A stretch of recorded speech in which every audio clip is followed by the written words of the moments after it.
Coming up next, President Gorbachev's address in which he calls for a new system of international alliances now that the Cold War is over. This is not 1956. A few months ago, when you were asked what's the biggest geopolitical threat facing America, you said Russia. Not Al-Qaeda, you said Russia.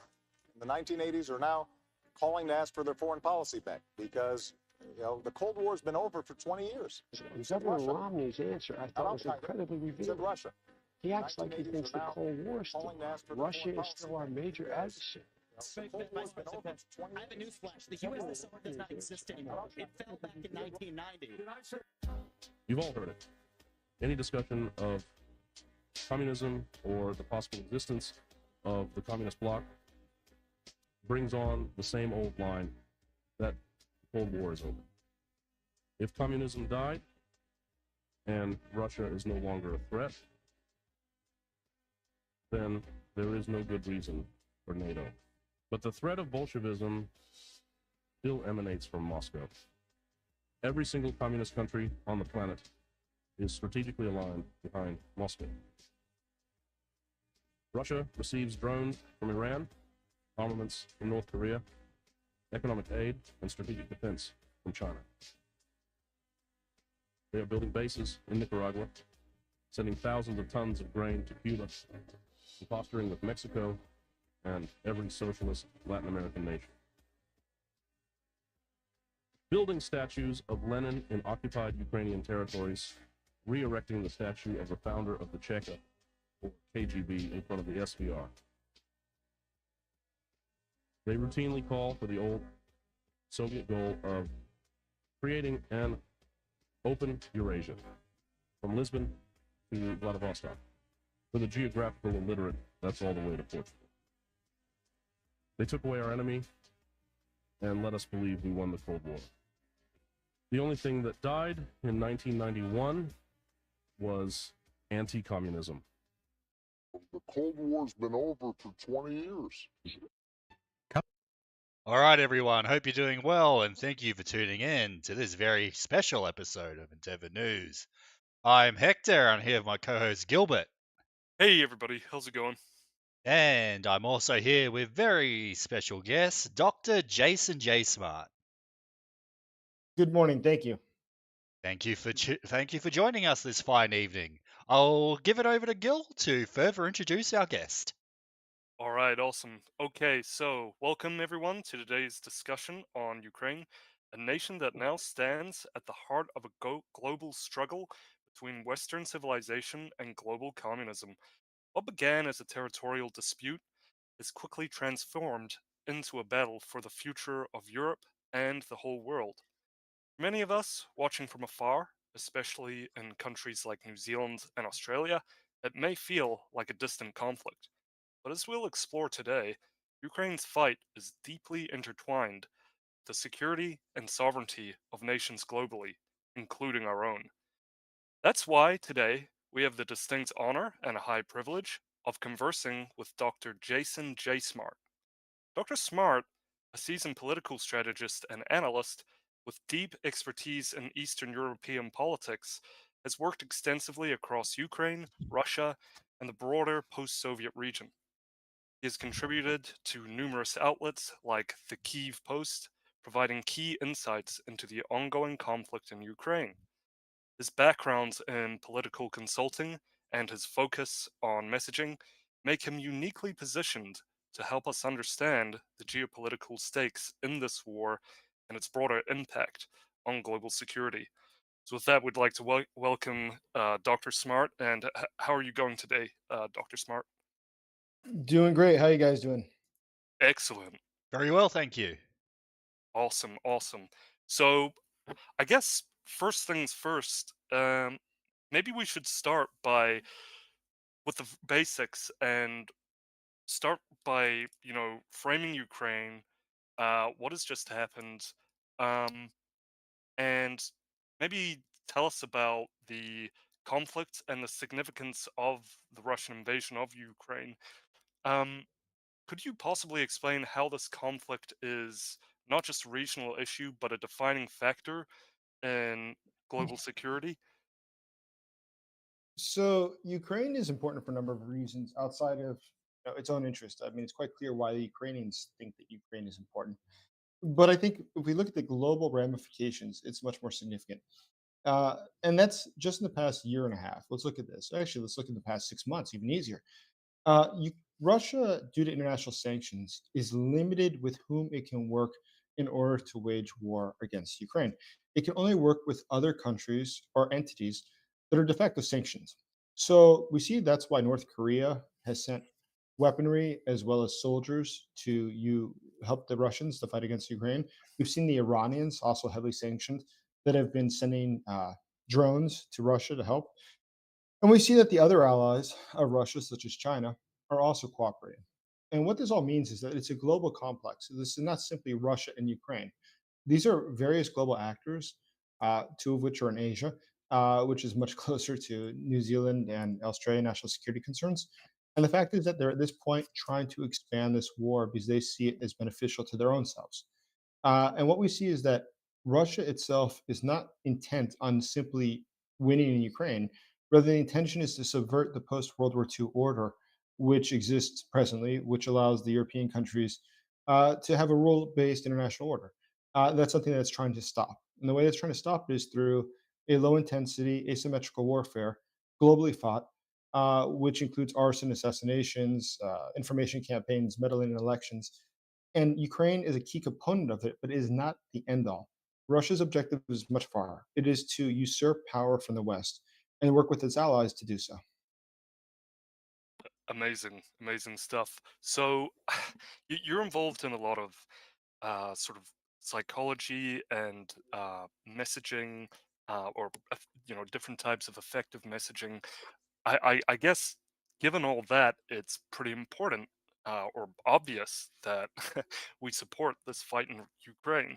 Um, so how would you, or how do you think we shift the narrative from seeing Ukraine as a foreign aid issue to a national security issue for the U.S. and its allies? Is that the right way to start this, or?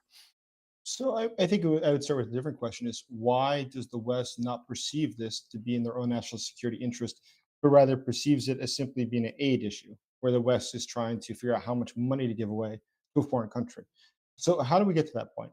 Like, why do people in the West not feel that the war in Ukraine directly relates to them? And I think there's a lot of reasons. I think that the White House itself probably deserves most of the responsibility for this error, in that they poorly communicated to the public what was going on. I mean, just yesterday, the U.S. announced hundreds of millions of dollars more support for Ukraine, but I would challenge somebody to exactly explain what the hundreds of millions of dollars will do. I mean, it will technically buy ATACMS, HIMARS, and other sort of military equipment. But if you ask the average American, how does that make Ukrainian victory more likely, other than the fact that more weapons is a good thing? Specifically, how does that give them more of an advantage on the battlefield, decisive, that allows them to regain their lost territory or their occupied territories?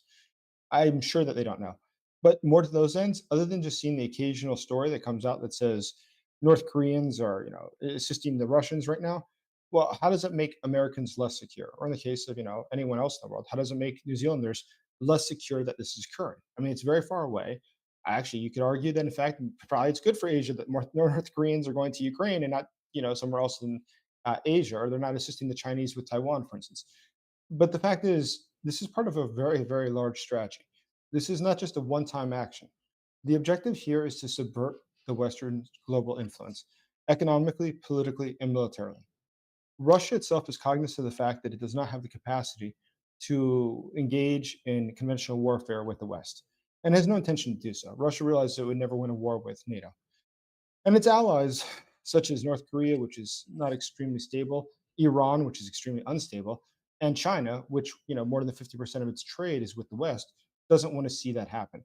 But they can continue to wage war through the methods that they have, such as I mentioned, the various sabotage projects they do in Europe and the U.S., as well as the assassination of people, as well as the other nuisances which they create, which they hope will cause the West to have great struggle. The Brexit meeting, which is coming up soon, Mhm, uh, is going to be focused on how they can get rid of American influence in the global economy, as an mhm, example.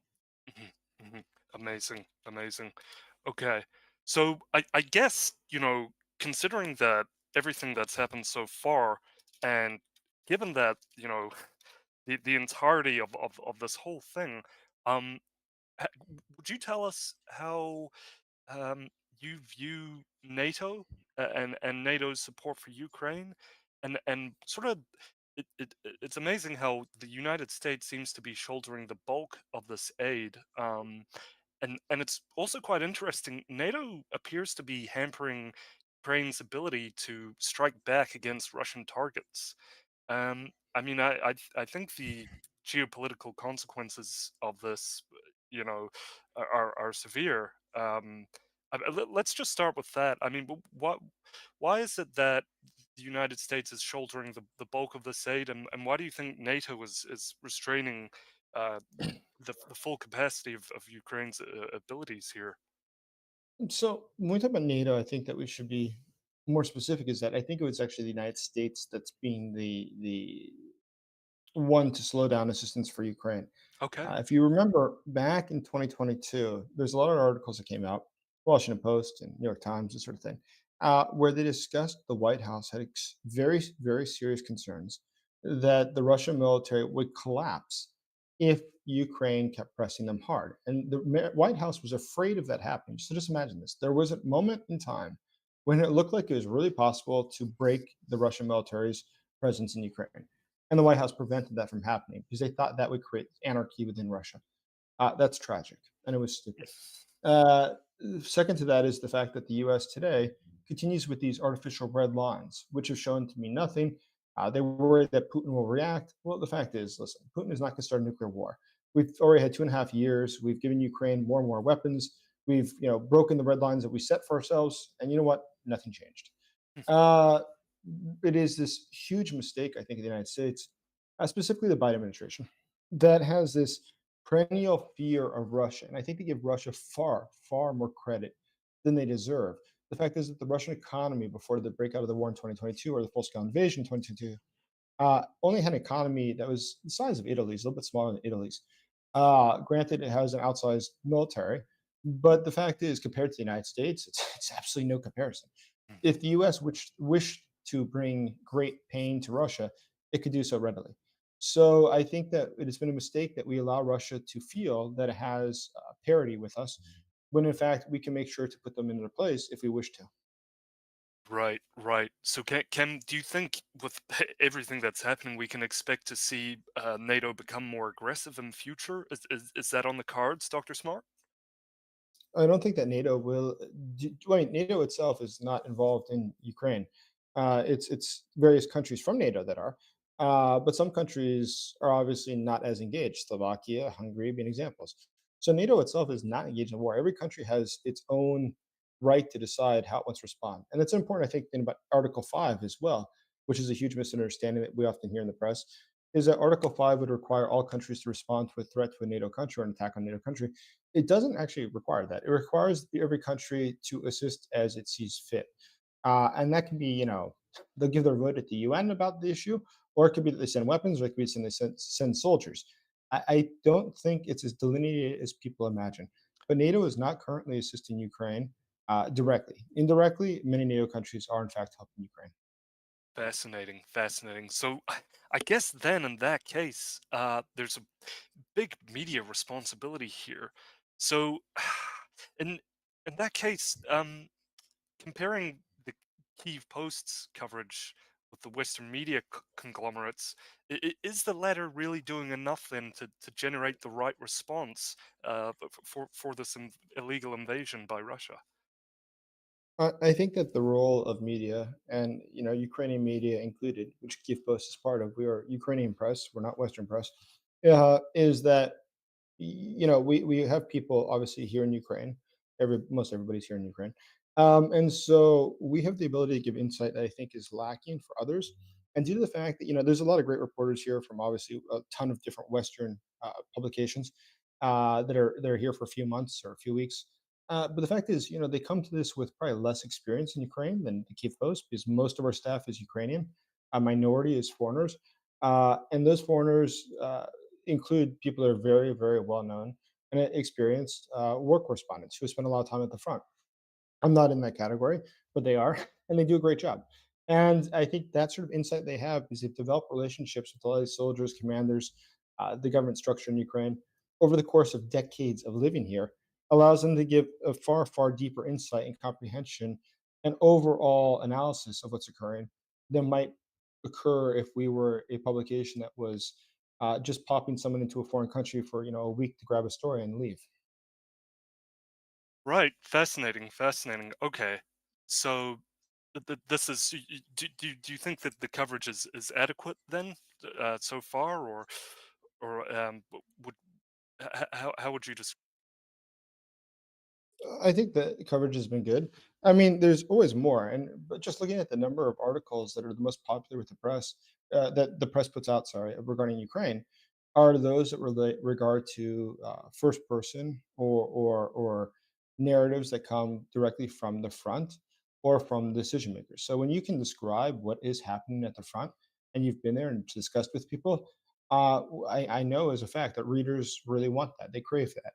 And the more that we can provide that so people understand truly the complexities on the ground, I don't think of it as an abstract. It's not a war that's just, the US makes a statement, Russia makes a statement, Ukraine makes a statement. These are real people and real lives. And the more that their stories are told, I think it's influential to the public so that they understand truly what's at stake in Ukraine. amazing, amazing. Okay, so let's talk about the broader global implications. Let's transition to how maybe this is more important at a for the United States and at the international stage, or the international dynamics of this all. Um, so it's we can see quite clearly that the Ukraine war is connected to broader global military shifts. How do you see this conflict evolving as we approach 2025?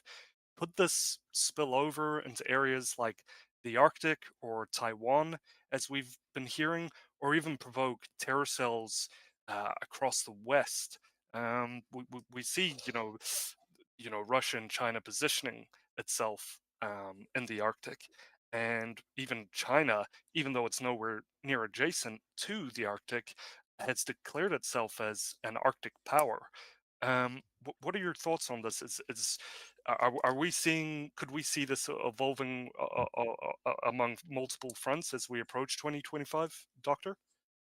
Well, you remember that the U.S. was pushing more towards an Asia policy as of just a couple of years ago.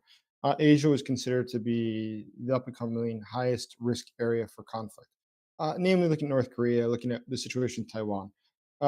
Now, this war in Ukraine has obviously sort of changed that because people realize that Russia is still very active. Going forward, the Arctic is definitely something that gets a lot of press, and everyone does talk about. And you're absolutely right about China. China's identified itself as having interest in the Arctic, which is sort of amazing given its geography. But neither here nor there, it does identify that. So we have to be cognizant of that threat and that risk, and to be able to not only monitor it, but to make sure that we prevent it from China taking too much risk in that region. So I think going forward, what this all means, I think that globally there is a lot of countries involved with this nefarious network that's around Russia. As I mentioned, there's obviously the Iranians, the Chinese, the North Koreans, but there's also countries like Venezuela. There's also countries like Nicaragua and Cuba. But there's something even deeper and darker, is that the Russian Federation is the most sanctioned country in the history of the world. And sanctioned nations have the same problem as sanctioned individuals or sanctioned organizations. So there's the state actors, they're called, such as the countries I just mentioned, and there's the non-state actors, the NSAs. And those are things like Hezbollah and Hamas that Russia works with. Iran obviously cooperates very closely with Hezbollah. But there's also the non-state actors, such as terrorist organizations uh, globally, such as in Latin America. The Soviet Union and Russia today actively works with radical leftist organizations there that are trying to sow division within the population. We've seen that Russia has cooperated closely with independence movements throughout Europe as well, and in the United States. This is all with the objective of sowing greater internal division. So Russia's cooperating with everyone across the board, from these sanctioned nations to sanctioned organizations such as drug cartels and sanctioned organizations such as terrorist organizations. So how that alliance will play out in the further, well, we can be certain wherever it goes, it's going to sow instability, because the end all objective is that it causes the West downfall and its inability to monitor or to, let's say, they would view it as harass Russia and its allies as it seeks to dominate the world. Right, right. Interesting. Okay, okay. And we hear a lot about, you know, this being Russia's war of attrition. It's doing lots of these little kneading and threading of these loops through terrorist groups, through these pariah states, conducting hybrid warfare, such as, mass immigration, influencing politics. Um, you know, it could be that modern times are different. I'm no military expert myself, of course, but we had Napoleon and France, and then invading Russia. I'm a little rusty on my history, but and we also had Germany with Hitler, and perhaps those are more primitive times. We know how that ended up, um, and perhaps those are more primitive times, but is does Russia's plan of long-winded war of attrition play into their broader objectives? And are there consequences for the West? Are there any concerns in this regard? Well, I think that there was a fascinating book that came out a number of years ago called The Looming Tower, and it was an account of Osama bin Laden and his rise, and eventually the attack of September 11th, 2001, on the United States. And I think the most stunning takeaway of the book, and the one I still remember today, 15, 20 years after I read it, was that bin Laden had a excellent realization. He realized that the United States, the West as a whole, easily gets turned off when it starts to face losses. So if we look at Vietnam, the U.S. and which Australia and New Zealand were involved in, but if you look at Vietnam, if you look at Korea, you look at the U.S. in Somalia, you look at the U.S. in a number of different circumstances.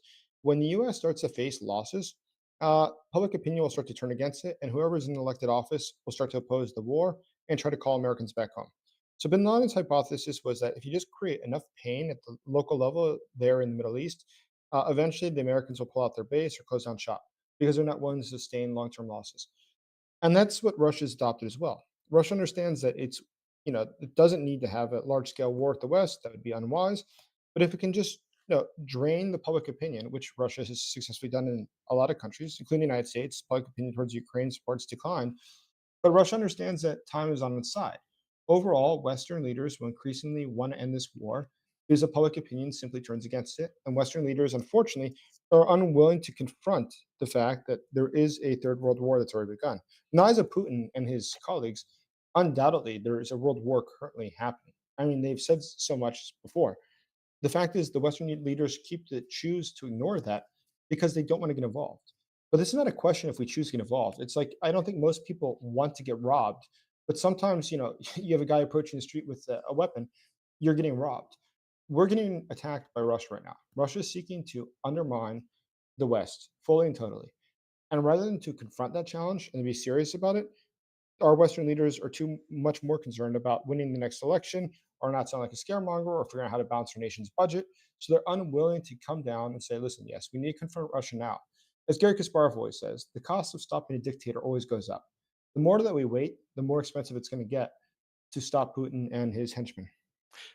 Is this just quickly? Is this kind of just typical going through history? Is this sort of just typical of how the West sort of reacts to dictators, where it has to get really, really bad and really become hot to the touch before they actually coordinate any reasonable force back I, against these? Oh, go ahead. Yeah, no, I think it's universal, and it's not surprising. I mean, ultimately, if you look at polling in any country in this world, any country that's normal, it's not having a natural disaster or something unusual. But if you ask people what's your top concern, the number one issue is going to be domestic economy, and it's typically going to be something like unemployment or salaries, something like this. Okay. Much further down the list, perhaps 1% of people, maybe 2% of people say international relations of some sort. Westerners just don't really care. They don't really understand it. They don't have a strong comprehension of what it means to them. And when you get to a country, let's imagine Israel, it's much more clear why international relations would be very important for them. Let's get to a more distant country. Let's go to a country, including New Zealand. What does that really mean to the average person? Aren't they more worried about their income? Are they more worried about taxes? How often do they sit there and they really worry about the North Koreans are going to do? And I doubt it's very uncommon they really worry about the North Koreans. And ultimately, voters, 80% of vote decision is based upon emotion, not upon logic. So if you're not thinking logically, you're thinking emotionally, my job is something I worry about. Debt is something I worry about because people wake up in the middle of the night when they don't have a job. And they worry about what am I going to do next, or how am I going to pay my bills. People don't wake up in the middle of the night often and worry about Russia and Ukraine and what that means for global warfare. But the fact is, there is already a global war. The Western leaders just don't want to phrase it that way. Right, right. Amazing, amazing. And perhaps that's is part of the lack of response to all of this. Interesting. Okay, so I want to take it more to America's interest in this war, especially in terms of the U.S. election and national security. So, in terms of the U.S. election and Ukraine, um, what are the stakes for Ukraine in this upcoming US election? Which administration do you think is more likely to be more favorable to Ukraine's cause? So I think that as Vice President Harris said, that she's supportive of Ukraine. She wants to give more assistance to Ukraine. I would be alarmed by the fact, though, that she has not voiced an opinion that differs strongly from the Biden administration in terms of wanting Ukraine to win. A very important phrase that Biden refuses to say, and I think he said it one time, and it seems like it was off the cuff by accident, standing next to Zelensky, was that he wants Ukraine to win. Fundamentally, it's not been in the position of the United States. The position of the United States is we want to give Ukraine weapons to defend itself, quote, for as long as it takes, end quote. That's sort of absurd. What does that really mean? I mean, if you're being assaulted, once again, being assaulted by a robber in the street, and the cop doesn't say, "We want you to triumph. We want to arrest the robber. We want to take him away from society. We realize he's a risk. We just want to give you a stick so you can try to fend for yourself a while longer." Is that really like showing that you want them to win? No, I mean that's not the way that security works in any country in any circumstance. But that's a position of the White House, and I think that fundamentally there's a totally flawed logic that they have. That if Russia were to lose, it would cause the downfall of the Putin regime, and that would then trigger mass anarchy in Russia, a country that's a nuclear power. There's a lot of reasons why I think that's totally false, but that's something that the White House clearly does worry about. Interesting. Do you think that that might have something to do with how a lot of the American public perceives Kamala's far left communist roots of her mother Shamala? Do you think that potentially may have something to do with it, or what's your Yeah, view? Hmm. I don't think the average American knows much about our parents. I would be surprised if they knew anything really. Hmm. So I think though that the average American, and just looking at the polling in the United States, I know we can discuss that as well.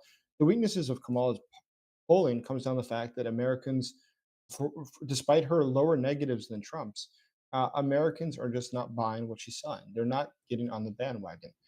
She should be able to have at least a few more percentage points higher than what she currently has. I mean, perhaps 3, 4 points, which is sufficient enough to win the election. But she's still not able to make the deal. She's not able to make the case that with a vote for her, that she will in fact provide a better quality of life for the average American.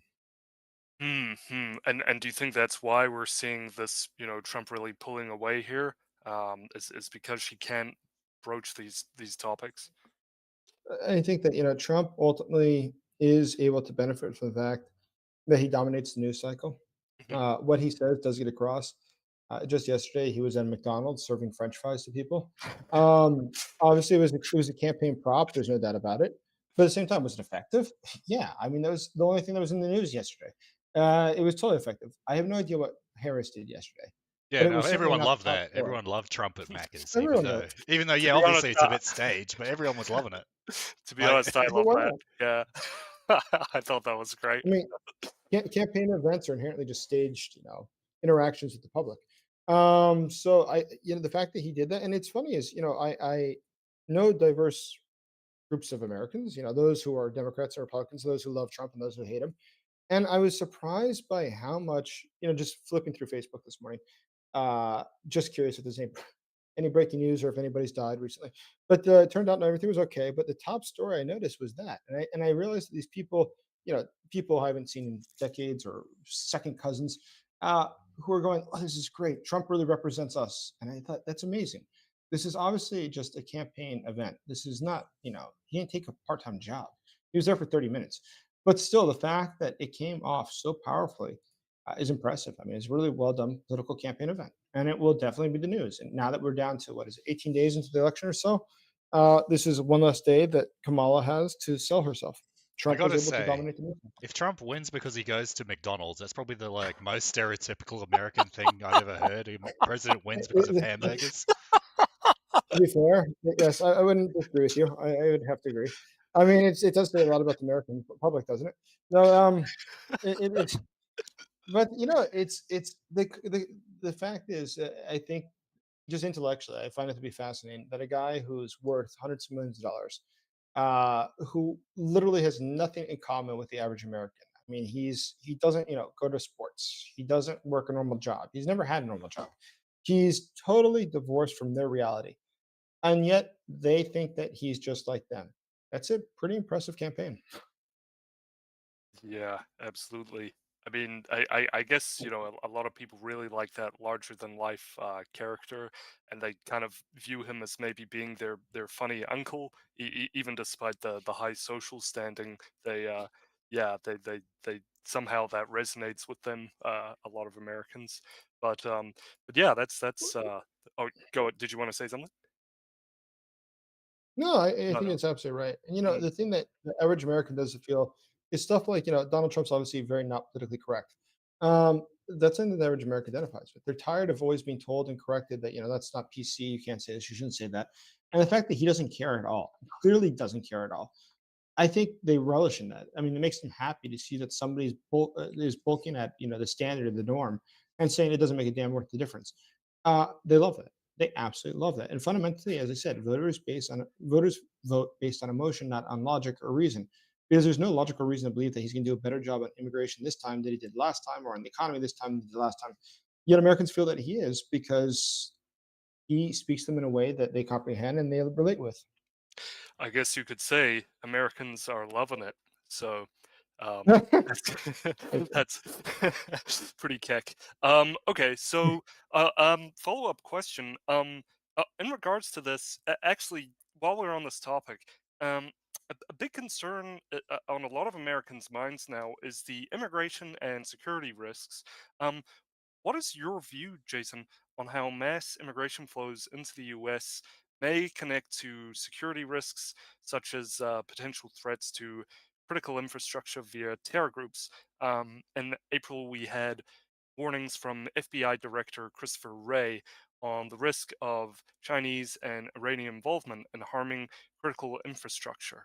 And I believe Suvorov and Colonel Stanislav Lunev had similar predictions that that was going to be part of the Russian long-term strategy. Did you have any thoughts on this? I mean, Russia's long-term strategy will do whatever it believes will be damaging to the West's interest. And I think that in terms of trying to attack things such as energy is totally rational. Just a few weeks ago, Russia attacked successfully water substations in the United States, as they have in other countries. They've put out the lights in other countries. I mean, Russia is always seeking to attack critical infrastructure. Mm, And what's sort of interesting about Russia's damage, the way that it does damage, is look at hackers. And I think hackers are actually a fascinating example. So hackers, all Russian hackers work for the Russian government. I mean, one way or another, they're working for the Russian government. They're working under direction. They're never in Russia. There is no such thing as a hacker collective of just anarchists or something. They're all working for the Russian government. And so when they're targeting things in the West, they they work as an advanced persistent threat, right? As an APT. And the reason they work at their APTs specifically is that they just hack whatever is open. So when you recognize that you have the ability to some vulnerabilities you've identified in the US, let's say it's a school district or if it's a store or anything else, they'll pop it, they get in, and they will, either put in ransomware or just destroy it or leak the files. But the objective is to just create the sense in America of a lack of security, while at the same time creating economic problems within the United States. I mean, it creates economic damage every time you leak documents or you destroy a website. And that's Russia's objective. It's this low grade fever that's always burning. It's a sign of being unwell, but it's not something so drastic. It's not like Russia throws nuclear weapons towards New York. No, Russia just does little things. And nobody's going to say, oh, this should be Article 5. If this were to happen, let's imagine Russia attacks, Poland like this, which they do. Let's imagine they're attacking Polish energy sector. Do you think that the US or any of the countries in NATO would come to defend Poland if it was simply due to a cyber attack? No. Now, if there's an actual invasion of Poland or attack on Poland, undoubtedly NATO would become involved. But if you just keep the burning low enough of intensity that it doesn't boil over, Russia knows that it can successfully continue to create problems in the West. Surely, I mean, especially as we view these coming escalations, is that really like an effective long-term strategy anymore? I mean, you think they've caused such catastrophic damage to innocent Ukrainians, and they've done it in such a barbaric, just calamitous way. I mean, gosh, it's really hard for me to imagine, you know, this being sort of effective anymore. I mean, it seems like his unpopularity is at an all-time high, and I just can't seem to imagine, from here on out, things being really good for him anymore. To put it very simply, what do you what do you think about like long term? I mean, yeah. How is this going to work out for? Maybe he went a little bit crazy over the COVID period. I heard he was all by himself over those 2 years with like little human interaction. I mean, what are your thoughts? Is this? I just can't see how it's going to continue to pan out for him with the way that the amount of destruction he's caused now. He's really turned a lot of people against him. Well, at this point, the only thing that Putin really worries about, like all dictators, is that he doesn't want to fall from power. And fundamentally, dictators are not interested in the well-being of their country. If they were, they wouldn't be dictators. But there's a reason that dictatorship is highly associated with corruption. Is that they have taken the state as an institution and turned it into their own playground. And ultimately, as they are treating this as their own property, they feel totally at luxury to do things like just strip the country of its resources or to sell off things for their own economic gain. We see Russia does that in the case of Ukraine. We see Russia does that everywhere. In the case of Russia itself, in Moscow, you look at the upper leadership, who are the richest people in the country. The vast, vast, vast majority of them, their backgrounds are tied to the 90s when they made business between the KGB, or at that point it was already called FSB, and the organized crime organizations. And these organized crime groups were taking over things and becoming legitimate businessmen per se by forced takeovers of major state industries. After taking over those major state industries, they then became oligarchs. They became super wealthy. And so Putin knows that he has to keep those people happy so that they don't try to overthrow him. Because the most common way that dictators get overthrown is actually coups. So he wants to avoid that.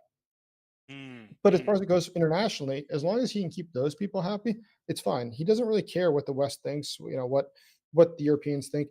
It doesn't influence him. I mean, why would he care? He's a king in his own little fiefdom. And I think if you look at the model of other dictators like North Korea had a very correct realization many years ago that with nuclear weapons, nobody would ever screw with them. Now, that's exactly what happened. Nobody's willing to take the risk with what Kim will do because we all think he's a little bit crazy. He's very unpredictable. And really, how do we know that he's not going to respond by, nuking Seoul? We don't know. So we have to be very careful. And so if you come off as belligerent and unpredictable and dangerous, and you want to be a dictator, you'll probably be left alone by the West. It's only when you start to cause problems internationally to a degree enough that it's poses a direct threat to Western countries that they will react to it. Fascinating, fascinating. So, on that, let's continue with that because I think this leads quite nicely into the disinformation and propaganda aspect of it all. Because we see that, unfortunately, that there is quite a pro-Russian bent amongst many political figures in the Western world. It is a very strange occurrence that actually has been happening for quite some time, especially amongst public figures like Tucker Carlson and Marjorie Taylor Greene. Um, and I mean, this is just completely Let me alarming. introduce you Oops, to. that's a really good video, by the way. Everybody should check that out. Yeah, sorry, I Um, was meant to play it on mute. yeah, no, that's cool. But So we're seeing this from the likes of Tucker Carlson and Marjorie Taylor Greene. I would guess they don't really. I think a lot of people just really don't know. They don't have the historical backgrounds, and they don't have the detail to really properly understand what is actually going on here. It's very confusing for people. So I mean, how dangerous are these viewpoints, and can they be combated effectively? And if so, how do you and the Kyiv Post work to counter them, Doctor Smart?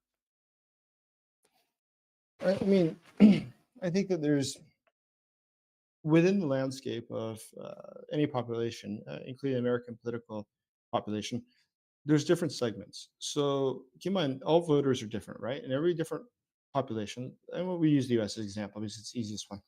In the U.S. population, there's going to be groups of people that are voting for different reasons. There's people that say on the hard left who are most interested in trade unions. People are most interested in feminism. People are most interested in some degree of socialism. Uh, they all have their own motivations of doing that. And they have very little in common between them, other than the fact they'll probably vote for the same people. But in terms of like fundamentally what it is they worry most about, what they think about the most, they're different issues. So Russia does try to stir up problems with those groups as individuals because they realize micro targeting is effective. And when it goes to the right, it's exactly the same thing. So you have the gun rights groups that we know that Russia has reached out to. We know that there's other sort of libertarian things that the Russians reached out to. We know that within the Libertarian Party is a great example is which is of course a very very small party, but still it does exist, especially New Hampshire, and it puts out routinely things against Ukraine. The argument being that it's a bad use of U.S. tax dollars and that it's too much U.S. Role in the world. In the case of the Christian conservatives, we know that Russia has tried to plant the narrative that Ukraine is not a Christian nation or that it's a Nazi state, as they call it, which is just absurd. Yeah. Because Russia knows that targeting in that way is going to be more effective. But also, Russia pushes narratives in the U.S. saying, "Why are we wasting so many taxes here? Why is the U.S. just throwing money away? Isn't it more important that we pay our American workers more?" Russia doesn't ever say in their narratives or in their propaganda, Vladimir Putin's a great guy. Don't you agree? Very few people would agree with that. I mean, Yeah, and so sure. it's not effective, right? So Yeah. if you want to be effective, what you get is people to divide themselves for their own reasons. So if we were trying, it's just a hypothetical, and not a real example. If we were Russia trying to look at the U.S. population, I think it'd be very real that you would, within, let's say, ethnic minorities in the U.S., you could say, listen, Ukraine is not ethnically as diverse as other countries, and it's racist, it's Nazi, all of which is not true, by the way. But it would try to float this narrative, hoping that that would be something to latch upon. If they see that there's the American conservatives, they'd say, listen, the Ukrainians are just, engaged in corruption and the money's disappearing. Also false, by the way. Ukraine's the most monitored out of any U.S. program of all times, but there's not massive corruption. But they would definitely flip that narrative because they're hoping that conservatives, for the reason they don't want to spend money, would be against Ukraine in the future. If they're looking at other groups, such as those who are, struggling with finding a job, they target them and say, listen, the U.S. government could in fact create jobs, but it's choosing not to. It's sending billions of dollars to Ukraine instead. But for every individual group, it's trying to create its own reasons to oppose Ukraine. It's not using one message, one size fits all. It's using a plethora of different messages, hoping that each one will connect with a different target group. Okay. Okay. Right. Right. So, I mean, how far how effective are these operations? I mean, it really seems to me like we should have our own counter operations to this. I suppose we do, um, but I don't know. It sort of seems like there's a bit of maybe a vacuum from what I can tell, in terms of countering these harmful narratives. At least by contrast in Europe, it seems like the reaction is different, even though the SVR is making a run for kind of far right parties in Europe, such as Golden Dawn and the Alternative for Deutschland, AfD, and we can see some pro-Russian talking points spouted there. It seems like the youth that they're attracting, which provides most of the base that is forming amongst these supposed far right parties like the AfD, it seems like these pro-Russian talking points don't really affect the youth, and they're actually quite anti-Russian, despite that's what they're putting out to them. So I find that quite interesting. But so is it just that? Do you think that the Europeans are just more familiar with the history and the threat of Russia, and perhaps Americans are somewhat incubated from the history of Russia's aggression and who Russia and the Kremlin actually is? Do you think that is kind of the why we see such a stark contrast, Jason? Well, I think that Russia, keep in mind, it's operating very effectively in Europe and uses different things. Nationalism is obviously one thing that it's most known for. The use of immigration is another thing that's known for. I mean, there's no surprise that right before elections, there always seems to be a surge of illegal immigrants to various countries, U.S. included, but to Europe as well. The objective is that you would have the rightist political parties benefit from that when they're saying we need less immigrants. So as people are watching the tons and tons of guys from Syria trying to pour over the borders into Poland and Lithuania, as they did 2 years ago from Belarus. The objective there is that there's going to be this surge of people saying we don't need these sorts of immigrants. What's going on? And once again, that becomes then a domestic issue. People are not thinking of this as the fact is, well, really, why are they on our border? Well, it's because of Russia. It's not just Mm, because of immigration. It's mm. Russia. Russia is posing a direct threat to your country's security. So people don't think of it in the secondary, think of it in the primary, which is we need to oppose illegal immigration, which is then becomes a domestic issue, and people then less focus on Russia as an international issue, which is what it should be. So okay, but why is it? I mean, I mean, and that is the case, and that is very true. Why isn't the mainstream media, or maybe they do? I can't see everything at once myself, but why isn't the mainstream media concentrating on that point that this is really a lot of it is actually a Russian phenomenon? You would think you would want to tell that to your voters, right?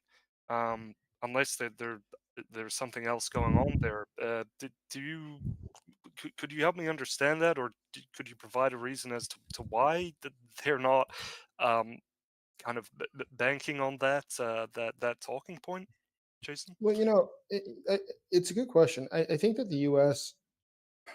There's a lot of reasons for it. And I think one of the reasons, frankly, is because the US burned out Americans, the US press, talking about Russiagate with Trump Mm, the first mm, time a mm, decade ago. mm, And there was so much Russia collusion. In the end, the US government's report did not indicate that there was direct collusion between the Trump campaign and Russia, mm, though it's quite evident that Russia was trying to support the Trump campaign. That's the conclusion of the report. So I think Americans were waiting for, 2.5, 3 years for this report to come out and say, the Russian embassy came to meet with Trump and gave him a ton of money and said, go read the speech. But it didn't work like that. And that was, I think, to the great chagrin. And so at this point, I think the whole Russia thing, just people are burnt out on it. And once again, they don't think of this as asymmetrical warfare. Americans think of this as election meddling, which I think is, again, a mistake of how this was phrased by Democrats at the time, is they said, Russia is frankly at war with us. They are trying to subvert our country. And this is one aspect of how they're trying to do that. They're also trying to destabilize the dollar. They're also trying to, kill U.S. troops in the Middle East using their proxies of terrorist organizations. Russia is actively trying to destroy us, but they didn't. They chose to limit this to election interference. And when you think about it, and you remember back then, if you remember it, was that they said, oh, Russia bought a bunch of Facebook ads and stuff. I mean, I don't think many people would view that as an act of war. And it makes a very uncompelling case. I think that would have been much more compelling if they'd been specific as to what intentions Russia had to do this. It was not about buying ads. Buying ads was an element of a larger strategy and how that larger strategy affects common people. mm, mm. Buy your Putin holding hands with Xi sweater for Christmas, everybody, on Timu or Alibaba. Exactly. Yeah. um, yeah. Okay. Interesting. Interesting. So that right. Such a funny way to wage war. But anyway, um, so in terms of setting the tone for these global implications, and coming from the historical context of Russia's communist legacy and strategic perception, strategic deception, excuse me. Um, what is your view? I'm very interested in perestroika and glasnost.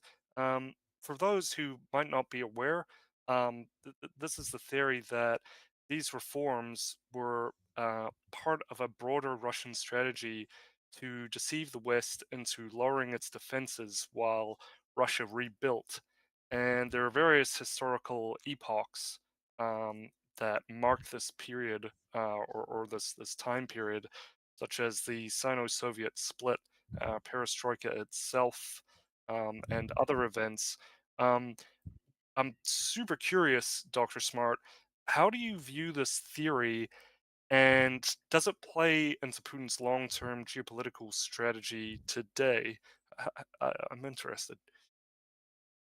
So I think that overall Russia has a strategy that it started decades and decades ago in the Soviet period. And the general strategy makes a lot of sense when you just think about how fundamentally the West uh, doesn't as carefully follow history as Russia does. Russia is very, very careful Mhm. about tracking history. And even if you look at something absurd like the Tucker Carlson interview with Vladimir Putin went off in these long diatribes about groups and historic organizations. The majority of Russians, I doubt, know who they were. I guarantee you, virtually no Americans had ever heard of the Pachugas or the other groups that he talked about. So why do they do that? Well, Russians really try to commit everything as having some sort of historical precedent, even though if it's a false narrative. So when they go back to what we see in the transition of how the Soviet Union operated, they continue to use the same narratives and historical reasoning that they did in the 1950s. And sowing discord in the West is part of that. During the Perestroika era and the other areas where Gorbachev tried to reform the Soviet Union before it collapsed, there is a desire of liberalization in society. People like Putin themselves view this period as being a great weakness for Russia because the Soviet Union, the bear, was now sort of falling apart, and it was a huge shame in their eyes. Now, I don't think that Putin has the intention of rebuilding the Soviet Union per se, but I think he has the intention, however, fully has the intention of occupying as many territories in countries like Ukraine that have natural resources, which then he can give out. Just yesterday came out that one of the major uh, metallurgical factories that Russia has occupied is going to be given to an ally of Putin. We see that Russia's direct interest is economic in nature, or the Putin leadership is economic in nature, but then they use historical precedent and historical reasoning to justify this to larger population, as they are currently here in Ukraine. Okay. Okay. So, okay. Interesting. Interesting. So you give some weight to the theory, or you Yeah, don't? Okay. yes, I can see the logic for it. I Mhm. think like every other theory, you have to take bits of it and change it around to figure out exactly how it fits. But the fact is that Russia has had, a lot of things that have not changed since the late '80s, and different things that have. Right. Right. Okay. Okay. Interesting. Interesting. Okay. Interesting. So yeah, because it seems like to me, the Anatoly Golitsyn and other defectors were really quite prophetic in predicting a lot of what's happening today. And it seems like a lot of the former Soviet or communist nations are still in alignment and still working together for the dissolution of the Western world. And it seems they are, especially with the mass immigration, the biomass, and trying to kind of transform on both the right and the left. It seems they're having some on both the right and the left, turning it more into just like an economic an economically based country rather than a aristocratic defensive one that is concerned with the defense and heritage and culture of its people.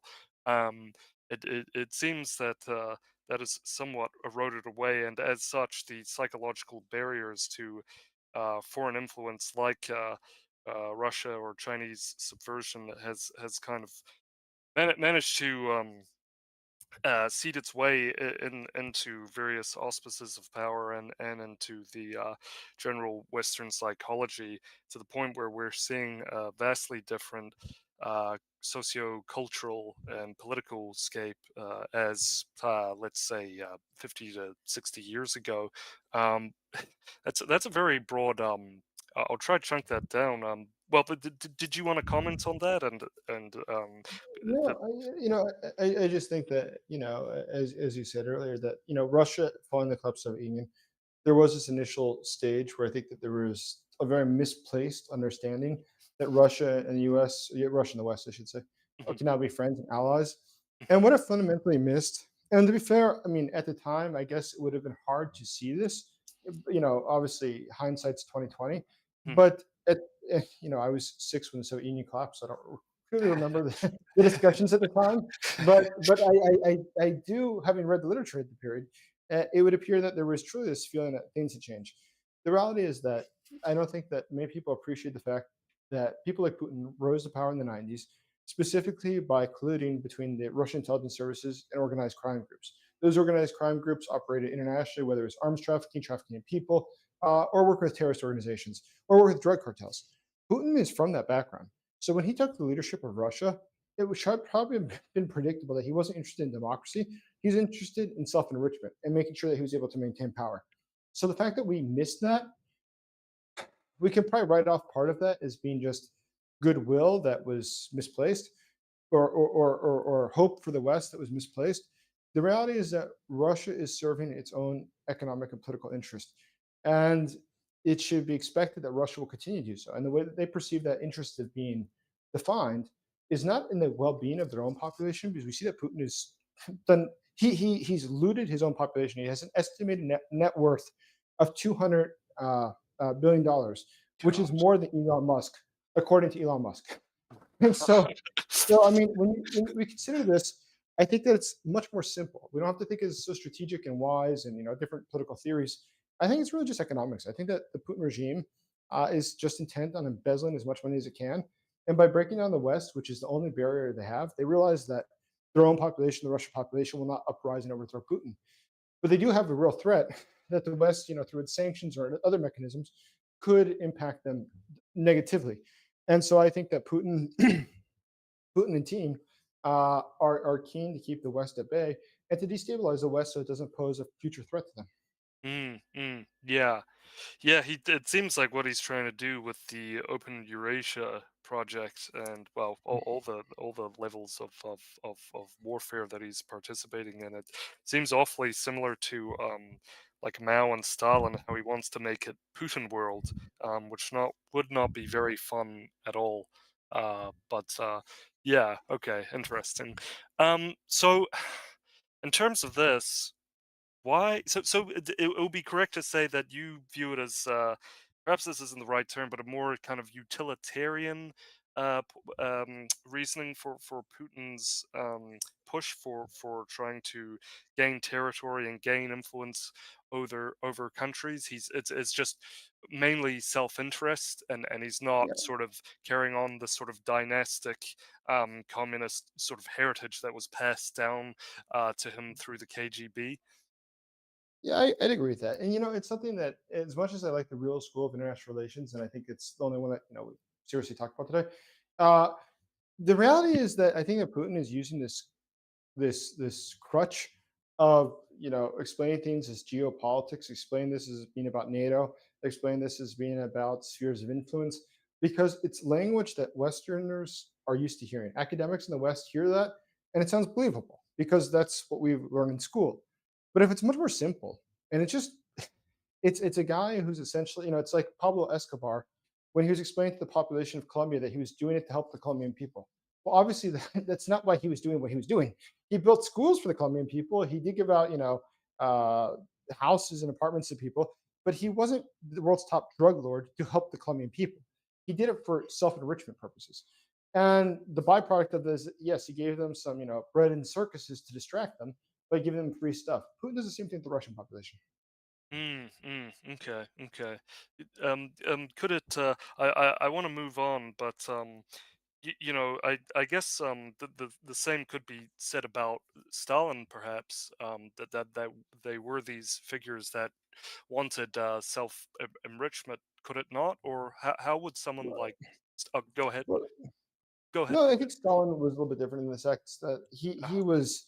I mean, he was interesting as a profile, but he was obviously a demagogue. I mean, he really did believe himself to be nearly God. And if you look at the people in the Soviet Union and the number of stories, his anecdotes of when he died, how people were just crying in the streets, it's probably true. I don't think that's false. I think that the population have been brainwashed sufficiently enough to believe that he was really this great, hero. The fact is, Stalin personally is responsible for the death of millions upon millions of people, including his own people. And by the way, his choosing to ignore the fact that the Germans would eventually invade the Soviet Union because he chose to make deals with them, obviously, the Molotov-Ribbentrop Agreement, he chose to work with the Nazis. And the end-all result of that was that the Soviet Union got launched to a war that lost tens of millions of their own citizens' lives. And that's aside from the millions of people who he sent off to the gulags or just had them shot. And Mm, so when we look at this, I think that we see that, of course, Stalin would do anything to maintain power. That's true of all dictatorships. But I think that Stalin himself was uh, he was truly a dangerous person. I mean, in history, he was, I think, more dangerous than others. And what's incredible today is that Russia today, as you've probably seen in the news, there are mm, towns and stuff rebuilding statues of Stalin, and yeah, that's amazing when you consider that he himself is responsible for killing millions and millions of Russians. And you would think that that would turn off the Russian population, but in fact, they view him as a source of strength. that's incredible. That is incredible. That I think that really speaks to the maybe either the level of submission that the Russian people are under the Putin regime, or the level of indoctrination, or perhaps a combination. I mean, I guess indoctrination and submission perhaps can go hand in hand.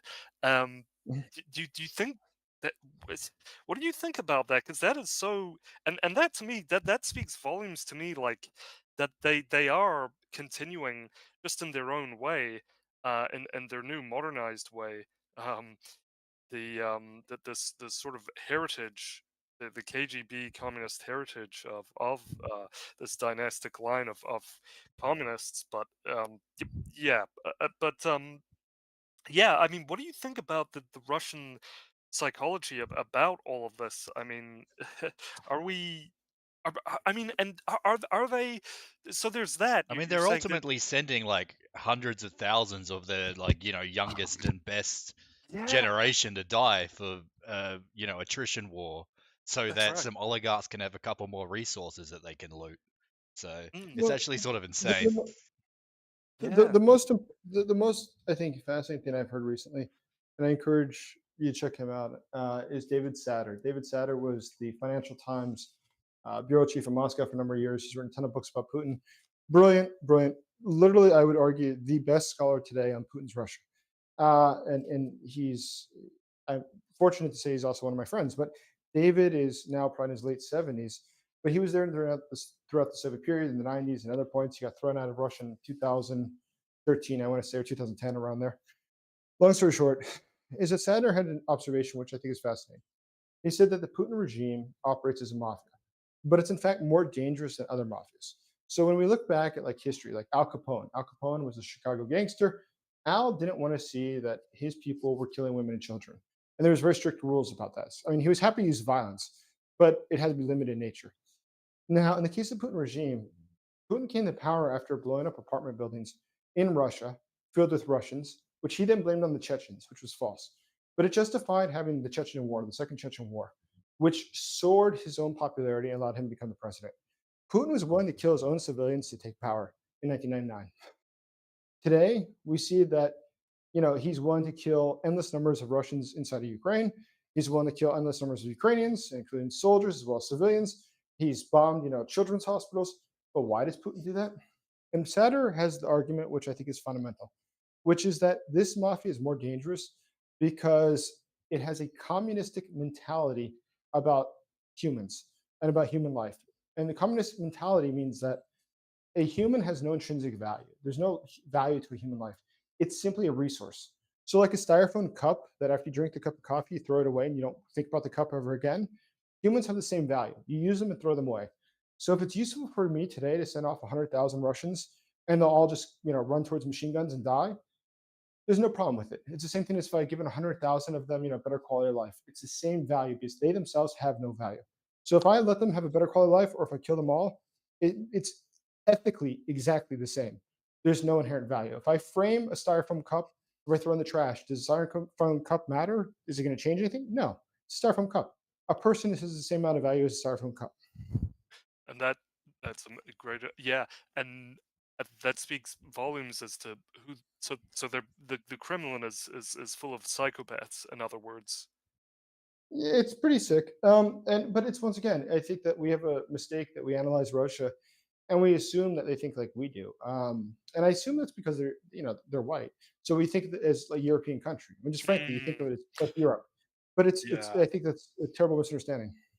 Yeah, but and that, I think that's probably a big reason why there's such um, being a blank slate and all that there's such animosity among and perhaps rightfully so amongst Westerners toward the CCP and toward the North Korea regimes. Because they look different and they are kind of foreign and stuff like that. So it is this very foreign thing. But I think that perhaps does play a role in why people they think, oh, they're just like us. Perhaps I think that's a good reason actually. But of course they're they're very very different. They do not. I mean, if anybody even has spoken to Russians before, you do get a sense that I mean some of them are fine, from my experience at least, but you do also get the feeling that they're not like other uh, Europeans, Western Europeans, that they are, coming from a different place is kind of what I picked up on. I don't know if you kind of have that same feeling, Jason, but I from Yeah, talk. I mean, Mm, there's fundamentally, I think, a difference in what people consider to be normative. And once again, I think that Western leaders, generally speaking, are interested in bettering their country. I mean, their hypothesis of how to achieve that might differ, but fundamentally, I don't think that people get involved in politics at a young age and spend 30 years in a party unless they really do believe that they're doing something positive. mm, In the case of Russia, we give them too much credit to believe that's their objective. I mean, if Putin was seriously concerned about NATO expansion, for instance, and he truly believed that was something yeah. critical for Russia's state security and it would really help his own people, then that'd be one thing. But I don't think he cares. I fundamentally don't think. I think it's a justification, it's an excuse you'll cite a lot. But at the end of the day, it's not what Putin worries about. Putin's only real concern is not the Russian people, but his own well-being. I actually think that's granted. I mean, they speculate that Stalin was poisoned, and then Mhm. you have a long line of that happening to KGB officers and I think other people. Well, assassination is happening left, right, and center all over these Russian Kremlinite networks. So it's. Do you think that could happen to Putin? Do you think that that's likely to occur, or you I think think, I he's? mean, Mhm. I think the most likely way that the Putin regime ends is that he gets killed. And the logic for it would be that not because people around him disagree with the war in Ukraine or something like that. Uh-huh. It wouldn't be ideological in nature. Rather, Putin has been able, one of the reasons he's been able to maintain power for so long is that he successfully balances the different entities that are important in Russia. It's the intelligence service, the military, and the various oligarchical clans, which all hate each other. But he's sort of the cornerstone, which they all rely on, which prevents them all from collapsing. As long as he's there, he's able to be the keystone, and he keeps them all aligned, working for what he perceives as Russia's interest, or what he states as Russia's interest, I should say. But the fact is, I think that at some point, especially as Putin ages, he just turned 72 the week before last. As Putin ages, people around him are going to realize, listen, after he dies, there's going to be a change in who runs the country. And if it's one of the opposing factions that comes to power, they're going to kill me and all my family, take all of our assets. So it's actually strategically, game theory to indicate strategically the wisest thing you can do is rather than wait for that chance to happen, Putin just has a heart attack one day, it's to actually surpass to kill him and to try to supplant him and to take power yourself. That would guarantee that your faction of the oligarchy takes control and not one of the ones that wants to murder you. Yeah, and we saw that that Do you, attempt. Oh, go ahead, go ahead. Sorry, yeah, Hector. so do you think that essentially because Putin has no clear successor, it's essentially going to turn into something like the Year of the Five Emperors or something, where you're going to have all these factions rise up and claim to be the new, president of Russia, or try get their man on the top? So do you think such a process would be violent in terms of, do you think it would devolve to a civil war, or would it mostly just be, more of a, I don't know, Uh, just sort of it could battle? go. It could go a few different ways, but the most probable way, I think, is that I mean, killing Putin is the first step. But then you have to eliminate the people from the other factions that are the greatest risk to you. Those in the inner circle. So who would that be? I would imagine, aside from the oligarchs, which there's a whole different issue about the number of them that have their own private military companies, which is actually a very complicated factor, but a very interesting factor. But there's different factors. Let's imagine the head of the intelligence service uh, is probably the most important one to get rid of and replace with your own person. Because if you have control of the intelligence service and the military, it's at least one of the two, but typically both is best. Is probably one of the highest indicators that coups are going to succeed. So that Right, would yeah. probably be the first blast would be there. Okay, okay. So that Do you see any evidence of like oligarchs right now trying to align themselves with the military, or yeah. has it not reached that Yeah, stage yet? so there are signs of that, yes. The most obvious sign, which is a lack of a sign actually, is we when Prigozhin came to Rostov. You remember Prigozhin was the head of the Wagner Group. He rolled into Rostov. Yes. Yep, Uh, yep. there, there was a fundamental thing that occurred, which is by far the most interesting thing that's happened in Russian years. And what that is that the border guards didn't react, the National Guard didn't react, the National Police didn't react, the local police didn't react. The Prigozhin himself rolled up to the Southern Military Command, which is controlling the war in Ukraine, and he came there with a bunch of guys. So one thing we see is that the military itself came out and drank coffee with him. The most senior officers of the Russian military drank coffee. Now they knew he was coming for 100 kilometers. They could have called in an airstrike and killed him. They chose not to. And the reason is simple is they weren't sure if he was going to succeed or not. And if he were to succeed, do you want to be the one responsible for trying to have it killed him? Of course not. But also, second to that, we see the local population. Local population came out, was bringing food to them. There's tons of video of it. Bringing food to them, bringing water to them, wine to them, and Huh. celebrating that they'd arrived. That's really strange. And keep in mind, this is a mutiny. And these people, we saw the reaction out in Rostov, Russia. The people reacted positively. Yeah, they're taking But then the selfies with third them. part, yeah, exactly. They loved it. No, seriously, it was insane. There's a third thing that, going to your initial question, what do we see in Russian leadership? Well, I think the silence of the Russian leadership was the most fascinating. Whether it's the patriarch Kirill, the head of the Russian Orthodox Church, or if it's Dmitry Medvedev, the former president, most of the senior leadership of Russia shut up. They said literally nothing. They were scared. They weren't sure if he was going to succeed or not. And that to me indicates that they all realize that it's a house of cards. Ah, interesting. So you think that the Prigozhin you think that the Prigozhin it was an assassination, or do you think it was Of course. No, no, okay? he was definitely killed. Yeah. Okay, he was definitely killed. Yeah, because some people were saying that Prigozhin was someone who was he was merely an I'm interested to hear what you think. Some people were saying that he was playing a role for Putin to expose who might join in this mutiny against Putin.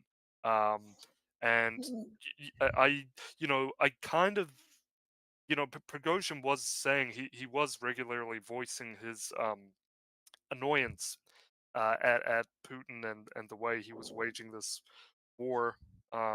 But yeah, it is interesting, isn't it? I think they all kind of knew and understood, what it meant, and their silence is interesting.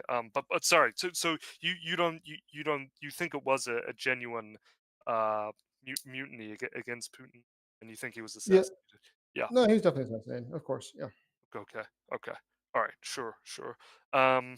Okay. So, do you think that is the weakness in this house of cards, this paper tiger, is that it's things like the economy and and or Putin's age, him maybe getting a heart attack.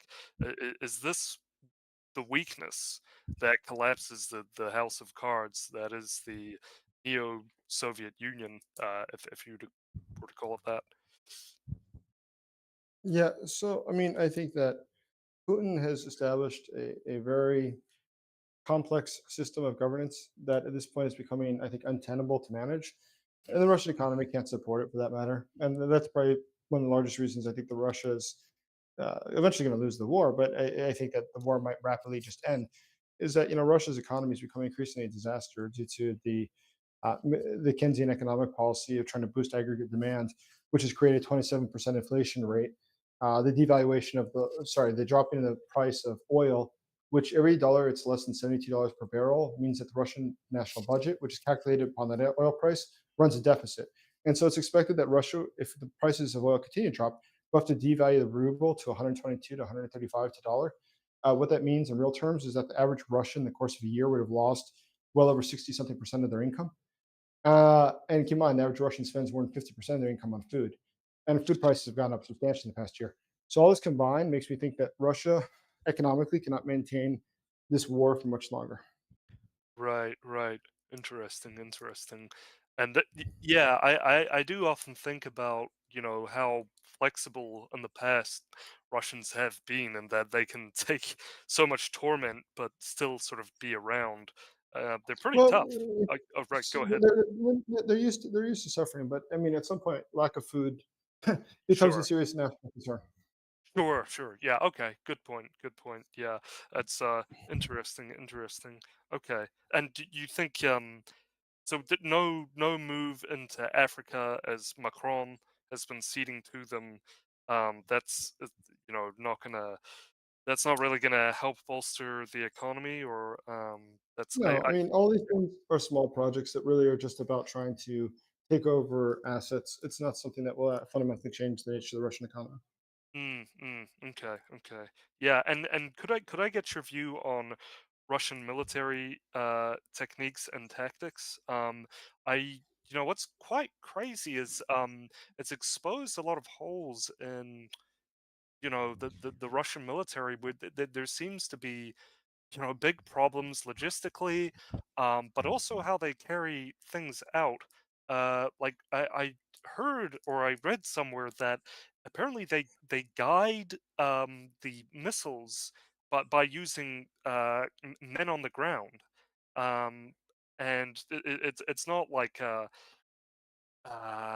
using I suppose satellite imagery to guide the missiles to their point. But could you comment generally on that, Dr. Smart?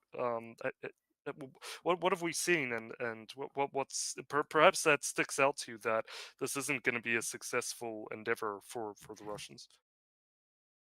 I mean, Russia fundamentally is not competitive with the West as far as it goes with weapons and technology, and it's something that will not change in the near term. But I think that as far as it goes, Russia, keep in mind, is most interested in being able to give the impression that it's waging war more than the fact that it is successfully waging war. In the past year, Russia's taken 0.1% of Ukrainian territory. 0.1%. So by no metric are they being successful in Ukraine. But they need to give that impression to the public, their own public first, but also give what would be perceived as credible threat to their potential enemies. So I think that Russia, though, as far as it goes, I'm not surprised at all that they would have people manually guiding weapons. That's totally within the realm of reason. Yeah, it's really exposed a lot of like because the Shoigu apparently and all his buddies, personally enriched themselves with all the funds that should have gone to the Russian military in preparation for this attack. So that's it's really quite amazing. So this is really hampering their efforts. It's which is yeah why I mean with such a smaller force we can repel these masses of people, I suppose. So there is imparity there. But in terms of nuclear threats, um, given the desperation of Russia and China, combined with recent developments like the rumor that there was Iranian nuclear testing, which was detected as a 4.9 level earthquake. Is the threat of nuclear escalation by Russia, China, or Iran real? Is this something that you think they would carry out? Is this part of their plan? No, I don't think that they want to do that. I mean, the fact is they don't have the capacity to carry out some sort of a serious attack. And the other thing is that they have nothing to gain from it. I mean, listen, if you are perceived as a credible threat, you've gained everything you want. If you were to go and do something stupid, such as, try to start a war with the West, and the West responds by destroying your country, you didn't really gain a lot. You're much wiser to simply give the threat, give the idea that, well, I could do it if I wish to. I could do this if I wish to. And the West will probably treat you seriously because they want to prevent that from coming to pass. But at the end of the day, do they really want to take the chance and provoke somebody and really launch a war? I see no evidence for it. Interesting. Okay. Because these are sort of insane people that we're dealing with. So okay, it's just merely as an act of deterrence from the West encroaching on them, but you don't think that they would want to if they were pushed. Does that factor in that you know the West is comfortable just to sort of hang around in Ukraine and they don't want to push the Russians too hard because they're concerned about maybe a heavy trigger finger on the nuclear missiles they do possess. Does Well, that? Russia definitely threatens with the nuclear weapons all the time. I Mm, think there's no evidence that they would actually use it. mm, But the threat is enough that most Western leaders aren't willing to take the risk. right. Okay. So yeah, that's their. Interesting. All Okay. right, guys. I think we've got to start wrapping it up. Dang. Smart's a busy Okay. guy, Okay. so Okay. Could I I ask think one he's more got another question interview or? soon. Yeah, Yeah, yeah. We'll wrap it up in the next Oh, oh, 5 minutes. Is that okay? yeah, sure. Yeah, cool. Okay, gosh, I was having such a time that yeah, that's okay. So I just wanted to ask you, Dr. Smart, what do you think New Zealanders and Australians can do, in terms of supporting Ukraine? How can we best support Ukraine? Whether, is it pressuring our governments to decouple from China, or supporting weapons manufacturing for Ukraine? What are the best places to show support for Ukrainians fighting for all our freedom? Well, I think that, obviously the support for Ukraine that comes both in humanitarian as well as weapons packages from countries, including New Zealand and Australia, would be very important. But I think going forward, I think that confronting the risks that exist, that this is not simply about Ukraine. This, in fact, involves China. This involves Iran, North Korea, Hezbollah, Hamas. This is a serious global threat. And to begin addressing it as a global threat that it is, not to treat it as an inconvenience in Europe. Okay, okay. Right, great. That's satisfactory for me. Hector, did you want to ask anything before we wrap up? I think you guys have covered that pretty well. I'll start wrapping it up now. I know Mr. Jason J. Smart, Dr. Jason J. Smart's a busy guy. I think he's got other interviews lined up today. So I'll start wrapping it up now. I just want to say thank you to our special guest, Dr. Jason J. Smart, for tuning in and sharing his views and, I guess you'd say, political commentary on the geopolitical situation around the conflict in Ukraine started by Russia. And thank you to our guests for tuning in. And thank you for those watching live. So I just want to say, I hope you have a great week. And we'll see you this weekend where we've got another special guest lined up. And in the next 2 weeks from now, be sure to tune into our November 6th for us, live coverage of the US presidential and Senate elections going on in 2024. Hope you guys have enjoyed the show, and we'll see you guys next time. As always, stay blessed, not stressed, and we'll see you next time. See you, everybody.